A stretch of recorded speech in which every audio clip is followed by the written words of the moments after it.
Hello? Hello?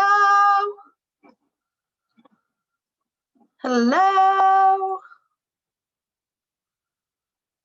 Hello?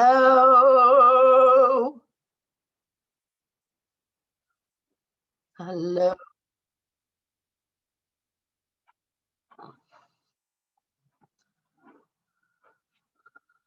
I really like night mode.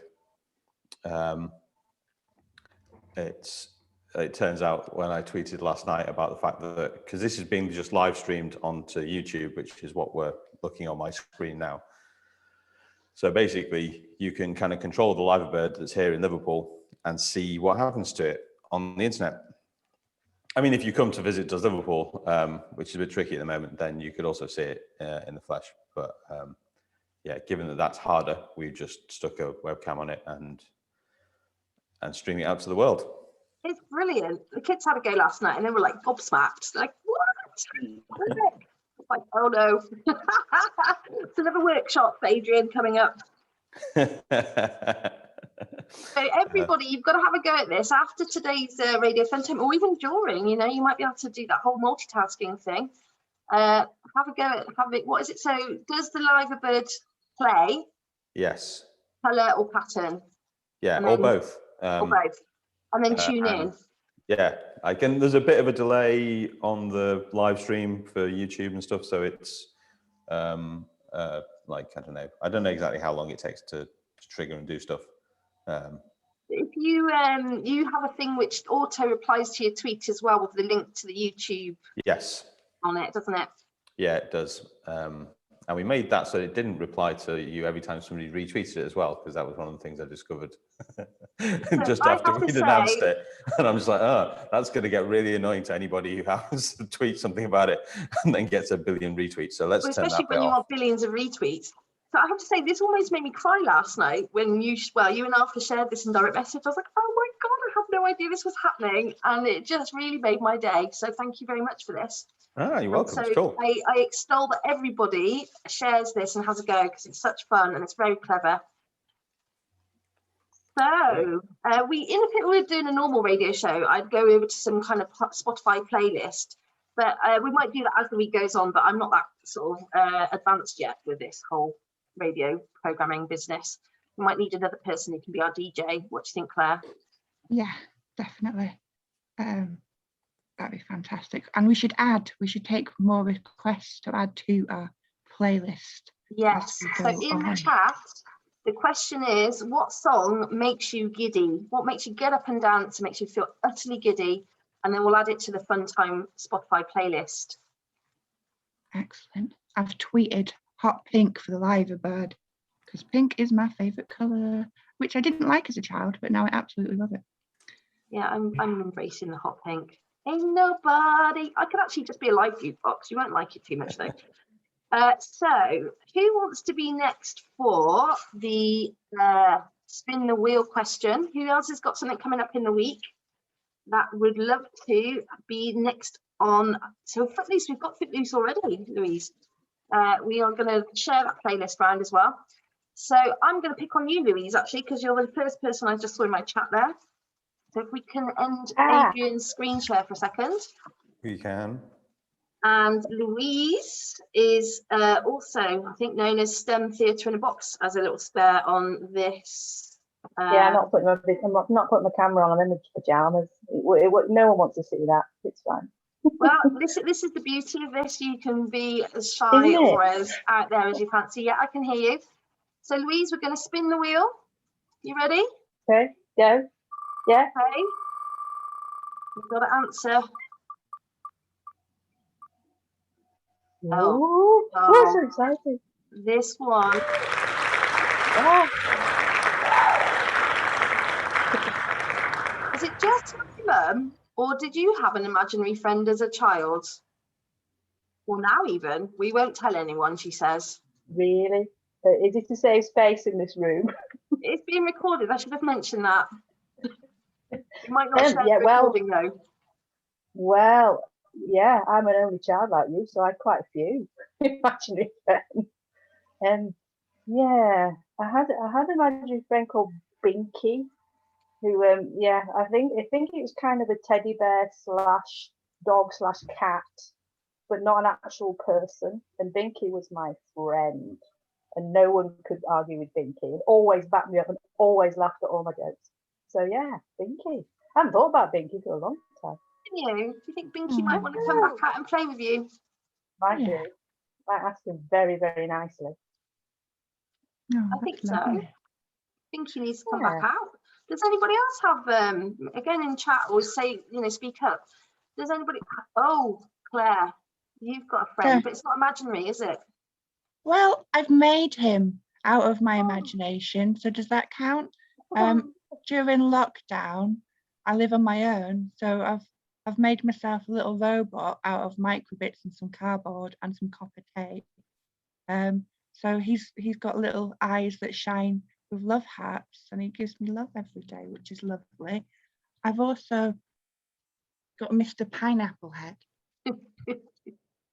This is Mr. Pineapple Head, and he's my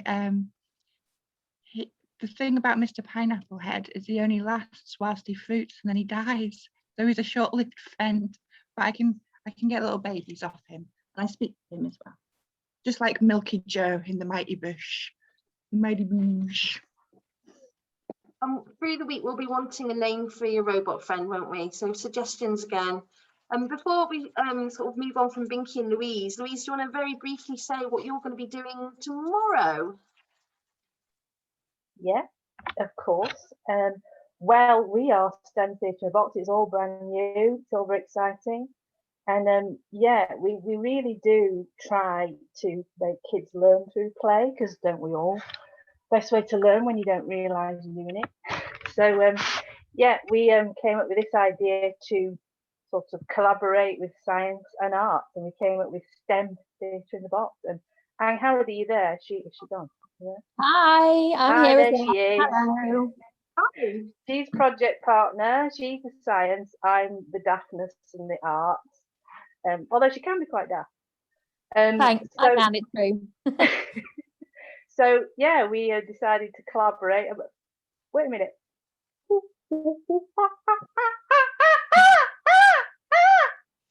Oh my God, I'm so sorry. I am so sorry. Right. And Howard, I thought we told him not to interrupt. I know, such a cheeky chimp.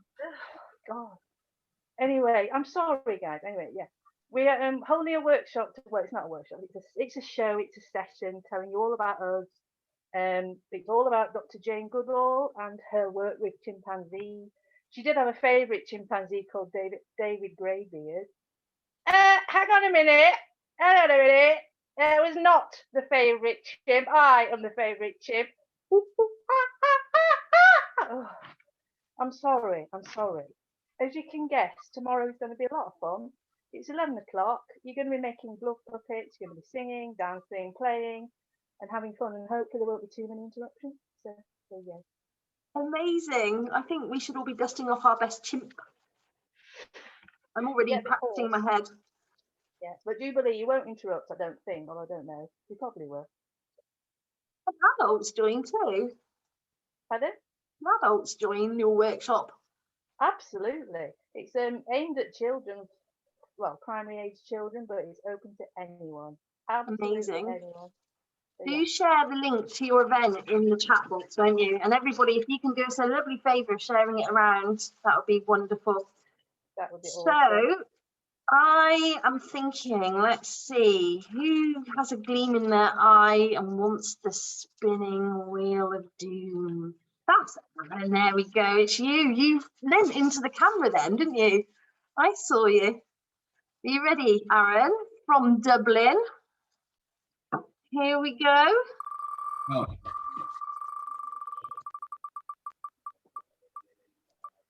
Oh, what is it?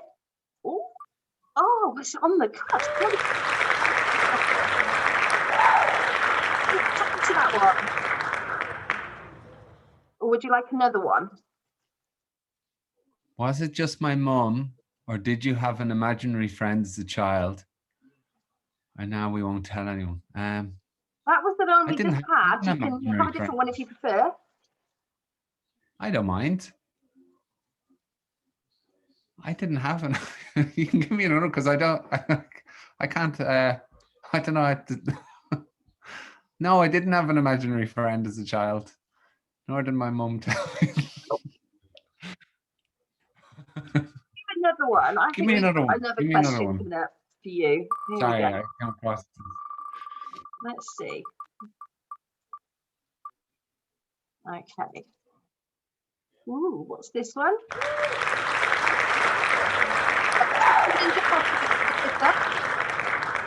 That's not my spelling. If you had to turn into an animal, what animal would you choose? The goat. A goat. You'd be a goat. A goat or a red squirrel. They're my two spirit animals. So there's been many conversations had about this. Much debate has taken place. Give us a clue as to yeah, why a goat. Just always there in the field, I guess. just standing there looking. The red squirrel? And just careful, I'll eat your socks. And then the red squirrel. Why is it the red squirrel? It's again just there. You can I don't know how to describe it. I've got these cheeks. Once the beard comes off, I look like a version between like a man baby and the predator without his mask. So according to my wife. so I yeah, somewhere between that. So that's Are you going to keep the beard then? Oh yeah, it would be it's not a pretty sight. I've always had one form of facial hair. I'm one of those like upside down heads. I was working at a restaurant once and the chef stopped in his tracks in a busy kitchen and just turned his head like that and just said, "You look like one of those upside down heads that when you turn them upside down, you could be both ways, one of those Victorian little whatever they're called. I don't know what they're called." But that's the look I'm going for. Yeah. That's a very handy thing to have. Yeah, I convinced my children I'd grown too tall for my hair and that I used to be this high and that I'd grown too high so that my hair actually just stayed here. And so I like to tell my kids all sorts of things about my affliction. How did you get embroiled in this messy fun stuff? Oh my God. I don't quite know. When did I get embroiled in terms of a Playful City stuff? You're going to do a talk on the Playful City stuff, aren't you? On yeah. Wednesday or Wednesday? Yeah. What will you be talking about on Wednesday? we're going to talk about what a Playful City does, about the ethos of a Playful City, I guess. And it started in a project called Granby Park. Actually, you're probably following the news at the moment in terms of the Loyalist riots in Belfast, and it was a project that was inspired by that sectarianism in Ireland, in Belfast in particular. It doesn't really occur 2 hours south in Dublin. It's not really an issue in the sense of what you'd be seeing on the news. But we worked with the group in West Belfast, at-risk Loyalist children, 15, 16, who would have been in those communities that you're looking at on the news. And we built a theatre with them, a 400-person capacity theatre, based on their design of a sectarian bonfire, a July 12th bonfire, which I love bonfires. Again, it's a very different tradition in the south of Ireland to the north of Ireland to the UK. It's all very different. But we built a theatre based on the Colosseum, megalith, early Irish forts and stone walls and bonfires, and we worked with the National Theatre on it. But in the building of it, the young people would be we'd have to stagger the build because we were working at heights, so it went to 8 meters height. This theatre, we had about 4,000 timber pallets, and when the young people were on downtime, we started building playgrounds in a park. We built a park in the middle of the city centre in Dublin, and that really inspired me in terms of involving young people in the design and build of their cities. So that's kind of what really started me. I'm also a secondary teacher for 20 years, and I look after a year group called a transition year. It's like a gap year in the middle of your secondary school. So I'm like, we don't actually do much academics in school, which is really fun. So I met with my kids yesterday on Zoom, and we talked about how we can take an hour from the school day for the next 6 weeks in school and dedicate it to playing, just getting out of the classroom. So yeah, so it's all been a lot of fun in ways like that. So that's what we'll be talking about, just that ethos of involving young people. I know when we did a preamble, you took me for a tour around Dublin, and it was amazing. And I really felt like, wow, this is so cool, seeing Dublin through your eyes in a time when I can't actually travel anywhere. So I don't know if I have to edit this bit out because I've experienced it anyway. But it was amazing, and I think that's a wonderful thing to be able to experience someone else's patch as well. So we're looking forward to seeing you Wednesday lunchtime, I think it is. Again, we'll stick the links in the chat box. Thank you. Claire, we're going to have an advert, aren't we now, I think? Yes. This is the best advert you will ever hear. Not building it up too much, it's the truth. So here we go. You ever wanted to go back or forward in time? Want to see how people will and have lived? Well, now you can. Thanks to Timer 6000, you can get 100% in history tests and predict the future. Win-win. The Timer includes a super comfy seat, colour of your choice, a mind control TV, and a virtual person to drive. Here's a review from one of our best customers. I like it. Available in all good supermarkets. Literally the best review I've ever heard. We don't quite know how to link you to their store yet, but as soon as that's available to buy, you will put yourself on a waiting list. So that was sent in by Tom and his children. So if you know anybody who can make adverts for Radio Fun Time, please do send them in. I mean, they've set the bar pretty high, haven't they? They have. They absolutely have. Yeah, I'm sold basically. We have a request from Penny. Lenny wants to do a question, but shall we have a bit of a break and then get Lenny on to answer his question? That sounds brilliant. And who would like to answer Lenny's question? Oh, sorry, no, he'd like to answer a question. Oh, he'd like to answer a question, even better. Okay, so when we come back after our little musical interlude, so that means you're allowed to go and get a cuppa or go to the toilet or whatever it is you fancy. When you normally listen to the radio, you probably wouldn't have to watch our faces. So you're more welcome to turn your cameras off if you want to not actually stare at your screens. We're going to put some music on. I'm going to have to get into the sort of vibe of sounding like a really cheesy DJ at some point. Hang on, let's do that. So I just need to find Spotify. That might actually be the hard bit. Not there. So maybe I can't actually do this bit. My Spotify gone. Well, we'll do this one for sure.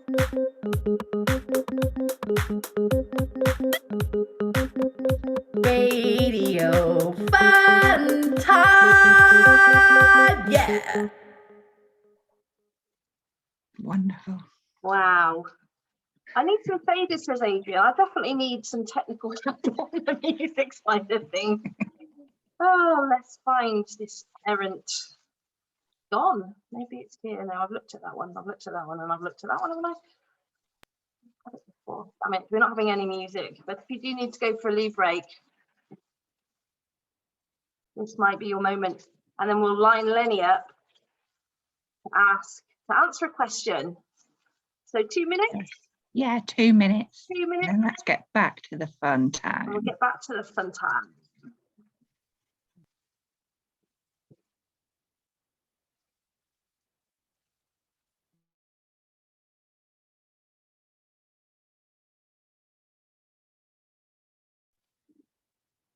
Hello for all new joiners.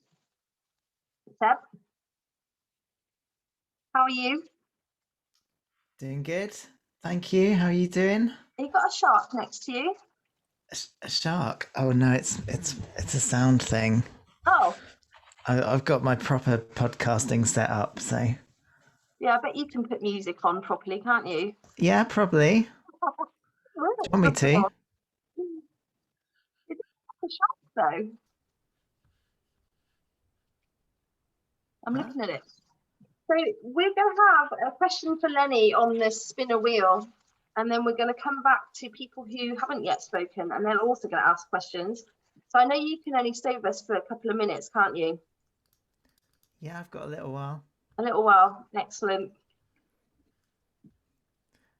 I'm deep in the middle of programming at the moment, so I don't think I can talk to humans very well right now. No, we'll keep it really short. There's Just been some robots questions. and computers is good. You can talk to computers Yeah, that's good. in code or just generally, I'm just being silly. like God damn you work kind of stuff. Sorry? You're not swearing at your computer. I'm not swearing. No, I'm not. You can pretend to speak to my robot if you want, if that makes you more comfortable Oh than my people. goodness. What have you got there, Lenny? Suggested by Angela. It's a cool robot though, isn't it? Yeah, literally took me 2 seconds last night. A couple of microbits, some cardboard, job done. I like it. Makes it sound so easy. I love the little heart eyes. I had to make eyes, electronic eyes for a little robot spoon. Do you know the artist Dominic Wilcox? Yes. Oh, he's so good. He's so good. He makes these crazy inventions. And a few years ago, he was doing this project. I think there was a commercial tie-in with like Kellogg's or somebody. But he made this robot spoon that that would represent how much energy you'd eaten in your cereal or something. And so it was this spoon, and it had like little eyes and little lights that showed how much energy was in it. And as you like ate your cereal, the lights would light up more and more. But it was my job to do the programming on all the lights, and I had to program little eyes. And it was I really sort of drew on my background in coding, animation and games, because the eyes are just like what you can really give personality to it, right? If you do a search on the internet, I think it was called, oh, what was it? It was like Fill Enough or something like that. Fill Enough spoon. That doesn't sound right. Hang on, I'm looking it up now. The Get Enough robot spoon. Come on, that was close, wasn't it? But if you look at the videos, you can see the little eyes as like fall asleep, and it slowly wakes up. And it falls asleep if you're not lifting it to your mouth enough. yeah, but if you can see on the animations, the thing is sort of blinking and looking around. It's like there was a lot of fun in kind of imbuing character with the most sort of limited output possible. And your little cute heart eyes reminded me of that. Oh, we definitely have to find the link for that and share it. It sounds wonderful. I've got it right here. Shall I put it in the chat? You're right. We've got Lenny who's joined us, who's been showing us his slippers. And I think, did you want to answer a question, Lenny, on the spinner wheel? Yes. Let's see what we can do then. Now, this is the spinner wheel, and it's going to hopefully ask you a question you all want to answer. Let's hope so. What is this question? Can you see that, Lenny? It says, What would you do if you could turn invisible? That's a good one. Cool. What would you do? If I were a dinosaur, I would just go. If you were a dinosaur, you would just go. What if you weren't a dinosaur? What if you were Lenny? What if you were Lenny and we couldn't see you anymore? What tricks would you get up to? And what, like can't make. Would you do something to your mummy? I know I would if I was invisible. Oh, you would hug me. Oh. And you weren't even seeing me. I wouldn't see you. No. Even if I was making sounds. Even if you, well, I might be able to hear you, but I wouldn't see you. Maybe you could make a big sound and surprise me. Okay. But you would see me. No, I wouldn't see you. That's more like a surprise. Would you like to stay invisible? Yeah. Ooh. What else do you think you'd do? What about with your brother? Would you trick Ernie? Yeah. What would you do? Tickle him. I think he would be surprised, wouldn't he? I think that's what I would do if I could turn invisible. I'd go around tickling people, but I'm not sure that you're supposed to do that as a grown-up. Maybe not. Was that a good question? Yeah. Are you happy? Yeah. Oh, Good. thank Shall we you say so goodbye? much for answering that. That was brilliant. Thanks, Lenny. Thanks for joining us. I think you can answer a question, if that's okay, on the spinner wheel. Are you ready? What name did you say, Emma? Seb, we'll just, I'm not Seb. sure how long Hey. Seb can stay with us, so we're going to ask him a question, Okay. and then he's going to briefly tell us about what he's talking about this week on the Love to Play Festival. Oh, look, this is a lovely, easy one. George G. That's a good question. I think it's Just got. little biscuits and wine. I think it's got. I don't really indulge too much these days, but I think biscuits. Do you know what's really good is the Biscoff biscuits? They're amazing, aren't they? With your coffee in the afternoon. Are they the best? Would you be prepared to say they are the best biscuit? No, because I'm not gonna commit to anything. Because sometimes I really love a custard cream. You know, I'm not sure I can completely just leave my allegiance to custard creams forever. But right now, it's a Biscoff. Do you feel like you're being lured over to the Biscoff side a little bit from your custard so. creams? It's kind of a posh biscuit as well, isn't it? I feel very posh. It's been made into everything at the moment. Cheesecakes, donuts, you get milkshakes. I think that's going too far. Are they the biscuit du jour? We made a cheesecake out of them at Christmas, and you can get the spread as well, right? Which is just ridiculous. But it was such a sweet cheesecake. It was sickly. Just stick with the biscuits. You don't have to mess around. So Sam, apart from little robot spoons and Biscoff biscuits, you're going to be talking on Wednesday night, I believe, at 8 o'clock about. Oh, lasers probably, isn't it? It's Say that always lasers. It's always lasers at the moment. So just give the headline titles of what you did in Leeds in Light Night in October. I got a bunch of really massive lasers and put them on buildings, and gave everyone in the city the chance to control them and play around with them. It's a project called Laser Light City, and it was really my solution to the problem of how do you have an interactive light installation when you can't go near anywhere. And the answer to the problem, as with the solution to most of my problems, is to get bigger lasers. So I just got ridiculously big lasers. We got 25 really powerful lasers, like more powerful than the ones that Jean-Michel Jarre used in Docklands, right? As like that. That's the sort of level we're talking at. I think that's the quotable tweet of the day so far. More powerful than Jean-Michel Jarre.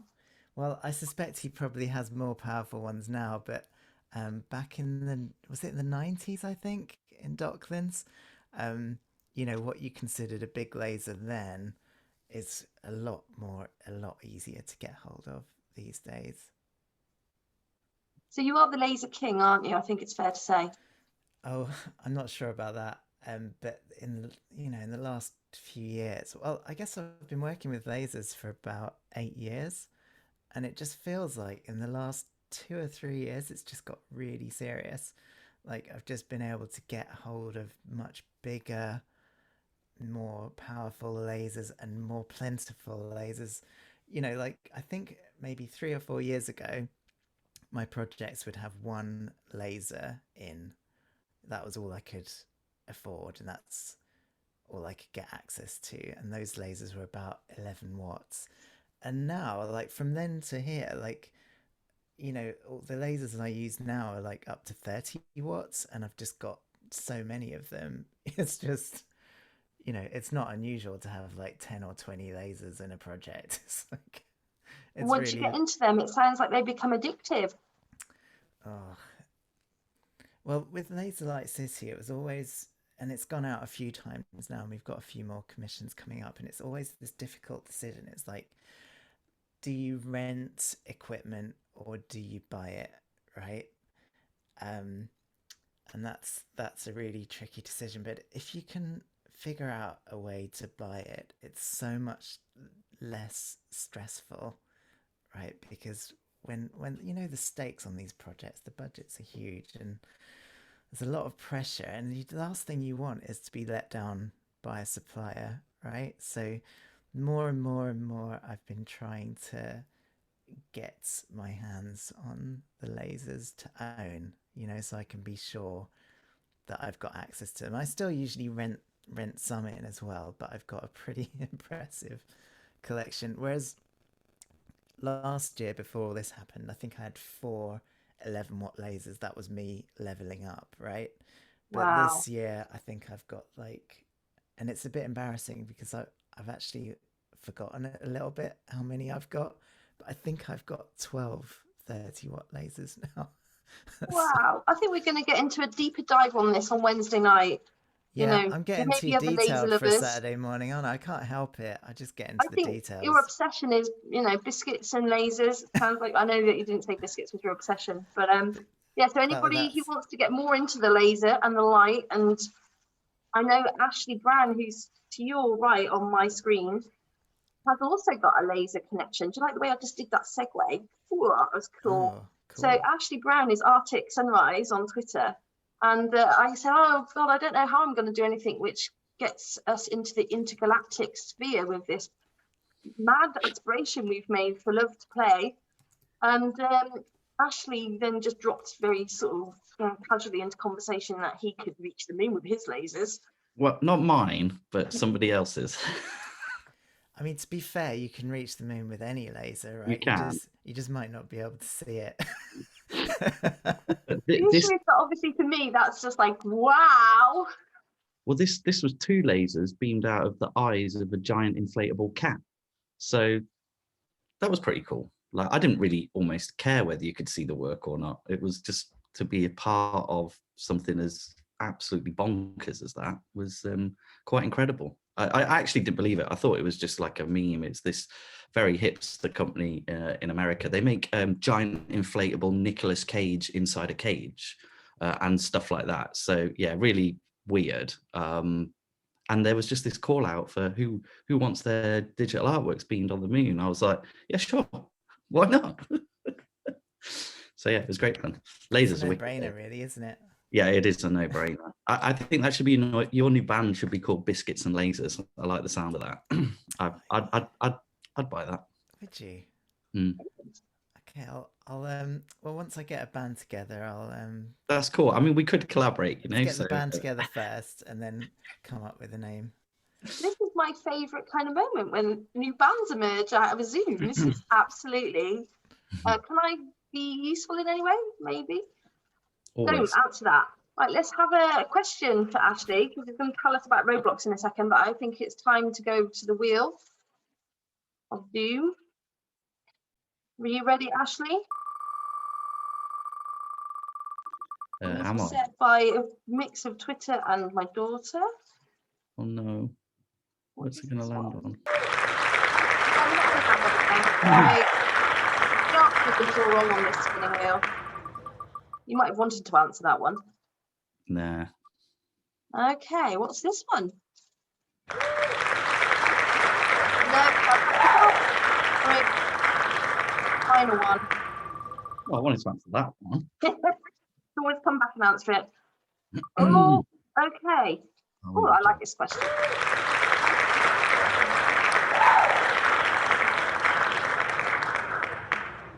Most controversial or unpopular opinion? Well, at the moment, Yeah. ooh, I'm going to say most controversial opinion is that NFTs are completely overhyped and will destroy the digital arts community. Can I stop right there? Is that enough? Yeah, that was very. I love that. I see some the people end. laughing, some people smiling, and some people wanting to comment. So You need to I'm drop just- the microphone after saying something like that. I know I probably should have, but That was a mic drop moment. I'm not as educated enough to feel confident enough to do that. But yeah, very unpopular opinion at the moment. So yeah, especially among I think some of I'm my with you peers. there, really. I don't. It's a whole thing we could get into, but let's probably just avoid it. Yeah, definitely. I I made one tend to comment. agree. I made one comment to a friend, and I just said, "Listen, it's far more nuanced than media would present it. I'm certainly not against artists making a living out of their skill set. Like, that's by the by. I'm in a fairly privileged position that throughout COVID I've been able to do a multitude of other things, and also I've never had to sell my digital artworks as pieces.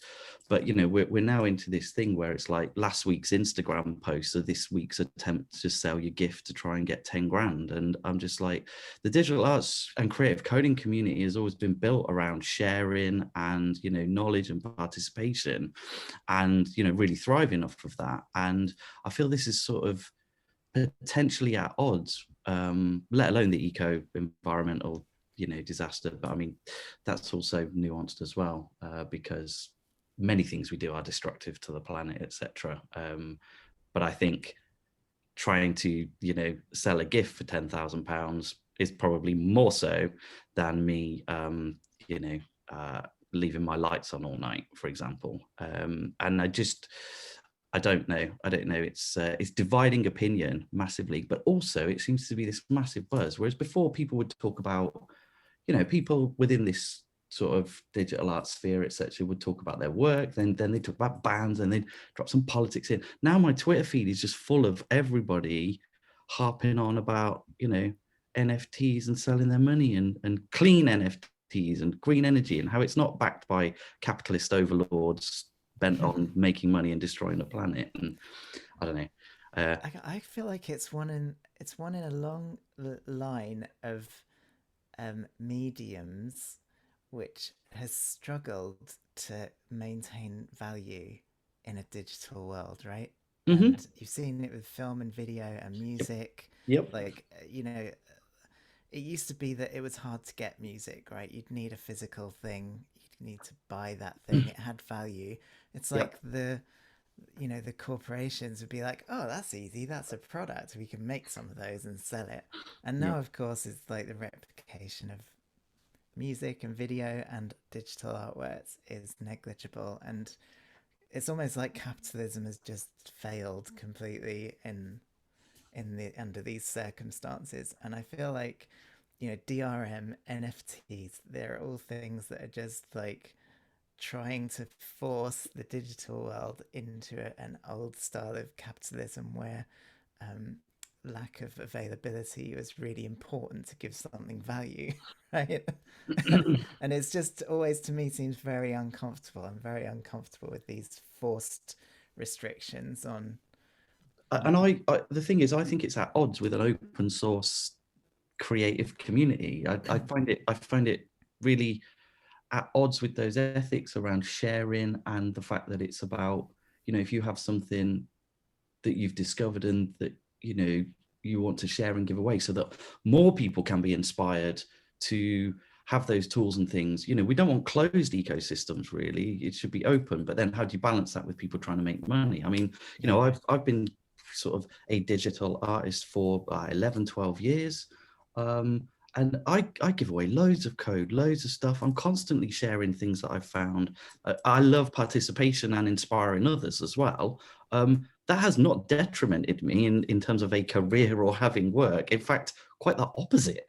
And I remember talking to lots of digital artists years ago who had that same mentality, and it just really resonated with me. And I kind of naturally fit that model. And it's funny, those are the people who are currently on Twitter saying the same thing that you and I are just kind of similarly talking about. They're the ones who are sort of not against it, but are very much raising questions around this idea of the fact that underneath it all, you're buying basically a web link to a point to a file on a server. And as we all know, websites come and go weekly, and you make them for projects and things, and then they'll be gone in a few years' time. So I mean, how can you quantify and justify that that's going to exist? I don't know. That's just another conversation. Yeah, we should shut up now. Sorry. No, I mean, I think that question is brilliant and provocative, and perhaps this forms another conversation actually, because I think it's so rich and interesting, and for many people who don't even know what an NFT is. We won't go there yet, but perhaps we should have another chat about that, because I think there's a lot of rich terrain to explore with that. Yeah, I'm definitely. aware, with my timekeeping abilities, that we've got a lovely load of people that haven't had a chance to have the spin the wheel. We haven't talked about Roblox, but we will share the link about Roblox, won't we, Ashley? And I would like to quickly bring in Anne Jones, who's near her trampoline. Come on. And if you can very quickly talk about what you're going to be doing at 12 o'clock today. Can you mind it? Will you be doing something with books?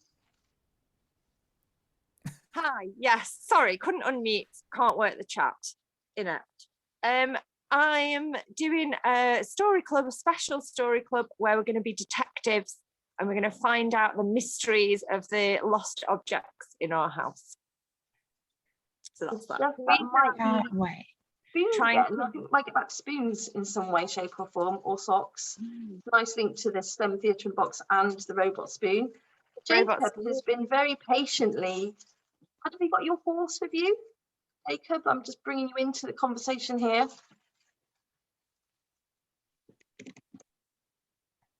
I'm just trying to keep the dog and the cat separate in the garden. That's why I keep wandering off. The cat is stalking the dog. Oh, here he is. I love it. And we need you and the cat and the dog to get on the trampoline, please. Yes. No one needs to see that. That would be absolute carnage. I'd love to see it. Video, please. And Jacob, what have we got here? This, I'm very excited. This is a hobby horse. I didn't make this hobby horse. This hobby horse was made by a wonderful lady called Eleanor. But next Saturday, I think, it might be Sunday, we'll come to that when we get to it. We're going to be making our own hobby horses out of things that we find in our house. And then we're going to be learning how to hobby horse like pros. Like pros? Pros. Professionals. Professional hobby horses. Pros? Like pros? No, not crows. Pros. Yes, so we did some filming yesterday out and around Guiseley, where we're based, and we were getting lots of funny looks. We nearly got thrown out of Morrison's. Didn't really know what to make of a guy galloping along with a pink horse. But we're excited about it. It's going to be fun. How can people join in? And I must use my pun. How can they groom their broom? Oh, clever. You've come to me just as all the clocks have decided that it's 11 o'clock. So I'm competing for noise. There we go. But yes, it was a fantastic day. Lots of people in Guiseley sort of don't bat an eyelid anymore, because we do a lot of weird and wonderful things in the streets. But we've had a lot of scaffolding around, and I think scaffolding and pink hobby horsing are two very. So you could make a pretty impressive hobby horse with some scaffolding poles. Yeah. That sounds quite heavy duty. That's like your Shire horse, maybe, of a hobby horse. Yes, brilliant. So people should be looking out for their broom handles, their various, Yeah, broom handles, mops, wrapping paper tubes, giant sticks, anything. A part of the workshop will be trying to find something, so don't worry too much. Excellent. So I would love, my dream would be obviously that we see as many people across the entire galaxy, obviously, riding out next Saturday. Absolutely. Rocket boosted hobby horse, that could be an option. I think we might tick the box eventually with its rocket boosting. Although I'm not risking that. So Claire, who else have we got? We've got Ross, who can talk about robots, Laura, who can talk about healthcare and play. I'm feeling really guilty that I'm squishing everybody into the last few minutes. We can stay, obviously, but some of you might have lives to get on with. So anybody who feels the need to go because Jacob's clock started chiming 2 minutes early, by the way. Sorry. My clock. I have to go, guys. I'll see everybody on Wednesday, I hope. Thanks a million. That was so fascinating. Really fascinating. Yeah. I'm going for a swim in the sea, so I'm off. High tide in 30 minutes, so I'm gone. Goodbye. They say swim. Bye. Thank you. It's gonna leave you with this one. They say in Dublin that you don't go for a swim in the sea. You go through the motions. Where sometimes it can get a little dirty, but it's been okay weather, so we're good. I'll leave you with that one. See you guys. Bye. Bye. Thank you. So Ross, can you briefly come on there? You're going to do some robot jousting, aren't you? Here we go. Yes. Yeah, we're going to do robot unicorn jousting. I haven't brought a robot unicorn robot. So at the start of COVID, so we make cardboard robot kits called the Crafty Robot, and at the start of COVID, we made a telepresence robot so that you can do telepresence but with your phone. And then I guess we're going to use the telepresence technology, but then the robot unicorns that come in the original kit, and I've got some paper knights and lancers, and so you're going to be able to robot unicorns that's on the floor of my studio, and we're going to have a tournament, and we'll give a kit away to the person who wins the tournament. And so it will be, I guess, a big Zoom, and then when it's your turn to drive, you'll get the link to drive the robot, and then yeah, we'll see who wins. Hopefully there'll be enough people to fill a tournament ladder that show up, and there'll probably be some tents. I'm going to try and make it feel quite tournamenty, quite medieval. I know it's kind of spacey, but I mean they're robots, so I guess we're kind of covering all bases. Hopefully. Anything else to say about it? Probably not. It's on Thursday at 5 o'clock till 6:30. It's tea time robot jousting. Yeah. Oh yeah, and then we'll be, I guess, while there's a setup and stuff, we'll probably be chatting about robots and things. Hopefully that's relatively clear. And yeah, you'll have to imagine how wonderful the robots are going to look. Oh yeah, and actually, if you want to design a knight to joust, then I'll post a link here with the like a PDF of the blank one, and then if you send it to hello@thecraftyrobot.net, then I'll print it out and make it, and so then you can drive your own knight. So basically you color it in and then scan it or take a picture of it and send it back to me. Brilliant. And yeah, Claire's just put a link to your event in there. So when any people questions? sign up, Do you want me to answer a real question, or should we just move on to someone else? no, I think we'll do the spin the wheel in your session though. Would that be okay? We'll save the spin the wheel to your session, and then we have a luxury of a bit more time to do it with you properly. I am conscious that Laura from Great Ormond Street Hospital is here somewhere. There we go. Hi Laura, you're on mute. Oh, hi. We've gone over our 11 o'clock finish, so I know this might feel a bit whistle stop, but if everybody's still happy to stay, then stay. If you need to get off and do things, Fine, Laura. Everyone's just chilling. We're so happy to be here. We're just like, yeah, we'll stay here. Great, because I'm always like, oh my God, everybody wants to go. So go if you need to and carry on talking if you want to. So Laura, what are you, I love you basically off the internet. I found you and it's just like, oh my God, you're so positive and everything is wonderful and playful. Tell us a little bit about Great Ormond Street Hospital and what you do there and what we'll be talking about on Wednesday. Everything feels like it's Thursday lunchtime. Yeah, everything is Wednesday, but no, this is Thursday. So firstly, the feeling is mutual. It's all ditto, amazing woman. So I am head of play at Great Ormond Street Hospital, and our team there is made up of play workers and play specialists, and we make sure that every single child who comes through the door remembers that play can happen. So play is the thing that softens and warms the environment, makes those sharp edges and scary things a little bit less scary. And makes the hospital, which could be a pretty crappy place to have to go to, somewhere where kids are just like, we're desperate to get back there to play with our play worker, forgetting that actually they're going to have injections and stuff.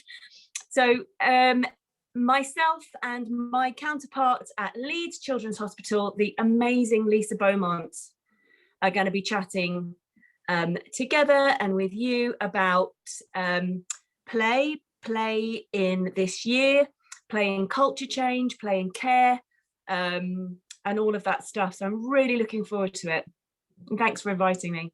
Oh no, it's amazing. And I think we don't always think about hospitals as a place of play, for number one. Definitely what not. it's been like over the last year for sure. And then also your approach to how you think play permeates across the different parts of the hospital and outside it even.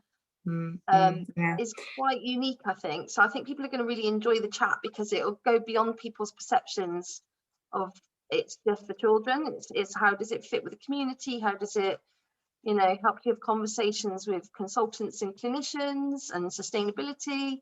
So yeah, that's it. Yeah. Well, I was just going to say there's a question about when the talk is. So it's a lunchtime talk. I think it's 1:30. Are we joining you at 1:30? Yeah. And it's interesting you say about sustainability because we've got a big piece of news. We the year before last year, we did a couple of play streets outside the hospital. So something that's completely unthinkable, really. If you think about Great Ormond Street is on a busy street, it's full of traffic, and we basically made it possible to stop all of the traffic, get rid of all the parked cars and turn it into a massive play street. We did it twice. And we've just decided that we're going to go for that for Play Day in August this year as well.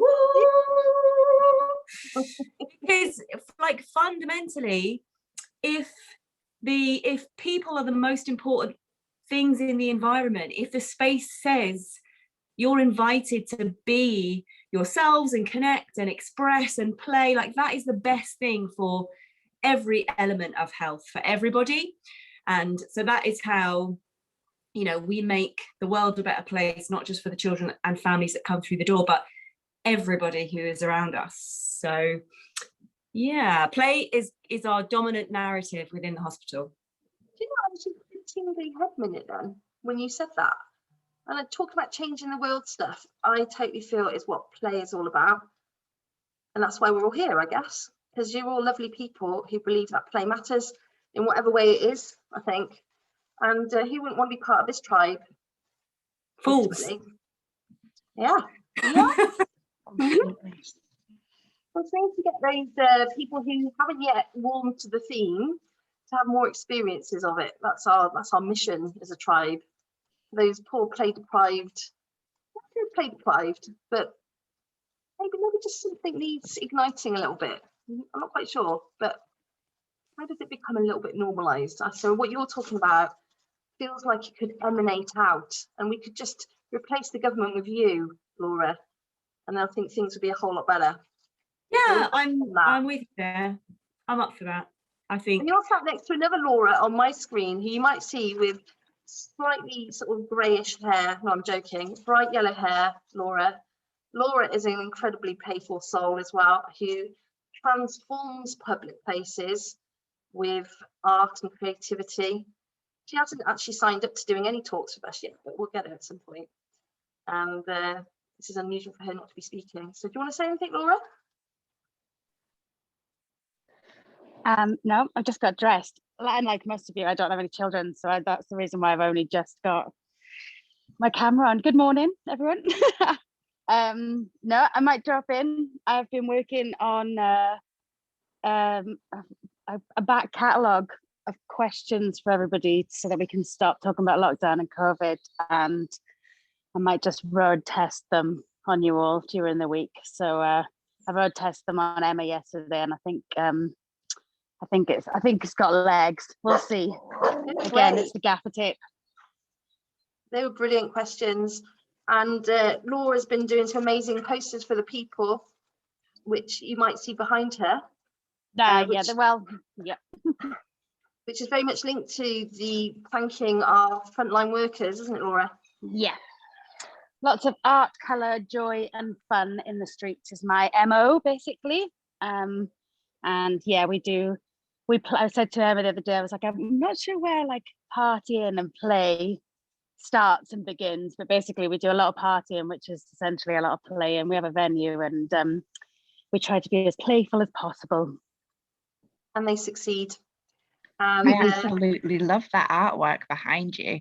And one of the things that I really enjoyed is walking into Leeds and then seeing all of the different artwork that people have put up in their communities, from yourselves as well. And like here in Chapel A, people have been decorating the phone boxes as well. And it just feels like we've been connecting through a bit of playfulness through art. I think I would really like to try and see if we can keep making our streets art galleries post all of this. I mean, why shouldn't you have big bits of art that show who you are on the outside of your house as well as the inside of your house? So yeah, one of my passions. I absolutely feel like a new government's forming in this today. Can you imagine chaos? Yes. Yeah. Wouldn't we get over in the chaos we've currently got? Yes, definitely. Who's missing from our cabinet? Maybe we've got to go and find if there's any gaps in this cabinet, or can we just do a better job? Anyway, that's probably a little bit political. I might have to edit that out. I do appreciate that Wendy Denman, who sort of sat there very quietly with her camera. She's the best. She's a very cheeky person, and I've saved her till last to talk about if she's there, or who knows. But she's got an event on Wednesday lunchtime, which involves animals. And she's gone, basically. You can see she's just got bored of waiting for her turn. I'm here. She is. Not dressed. You can just speak, caller. Let me describe my art event. Will that work? Would you like to do that? We're not asking you to reveal yourself to us. I should have put the alpaca as the picture up there. So what we're going to do on Wednesday lunchtime is go to Meanwood Farm via Zoom, and Adam, as CEO, is going to introduce us to their 3 alpacas who he's warned us are not social or halter trained. So that's going to be an interesting introduction for Adam, at least. And then we're going to paint or draw the alpaca from a picture rather than chasing them around the farm. And we're going to be led by Louise Atkinson, the artist, who's going to do that. So it should take about 45 minutes with the meet and greet and then the art class, and then we'll all share what we've created afterwards.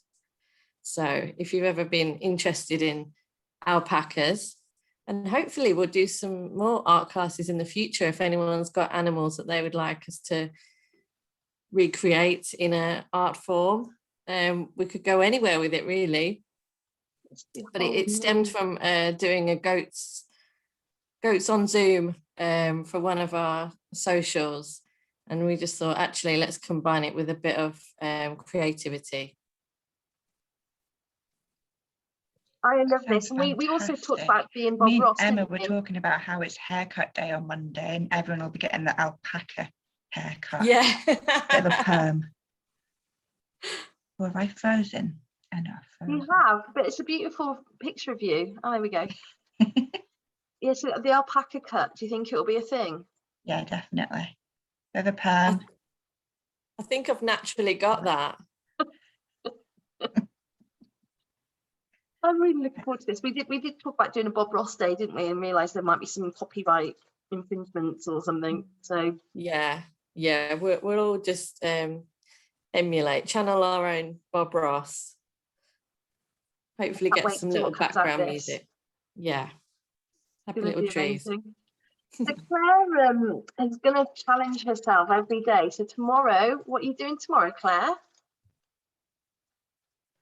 I am on my roller skates, I think, which I bought in at the start of lockdown, put on thinking I did it as a child, be easy, and then realised that it's really high up when you're on roller skates. So basically tomorrow I might just be falling over, but we'll give it a go. So we've said to anybody else who wants to join in on their skates to obviously get the skates on and join Radio Fun Time, or not, as the case may be, but definitely get their skates on. And then we've got Jack and Jack, who have going to talk about the people's keys to the city, which was a wonderful thing. Happened when a lad called Jack decided to put a DIY bin roll dispenser, can't even say it, in Hyde Park after all the littering went on. And then Jack from the Hyde Park Book Club and I decided that we'd give him a bar tab and award him the people's keys to the city. So they're going to talk about that. Ed's going to talk about space den creation. And then on Monday, we've got a gentleman kind, a writer, that's the word I'm looking for, Tim Gill, who is very, very popular with his book, which is about how to design better cities for children. And then we'll talk about the rest of the week tomorrow, I think. So I think there's a few of us left, and I just want to say thank you very much. You got anything to contribute, Claire, that you want to say at this stage? I've really enjoyed meeting everyone today, hearing about your interests, talking about lasers, spoons, invisible cloaks, all the random stuff that we should all be engaging in. And I think we should play the jingle as we fade out. I do that. Who's doing that? I'll do that. You'll do it. I've got to remember which one it is. Here we go.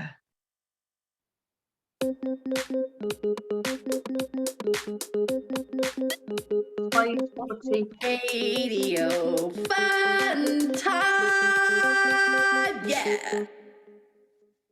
Best jingle ever. And hopefully see everyone at the disco tonight. Yes, 6 o'clock. Yes. Space disco. With a beverage and a bit of a glitter theme.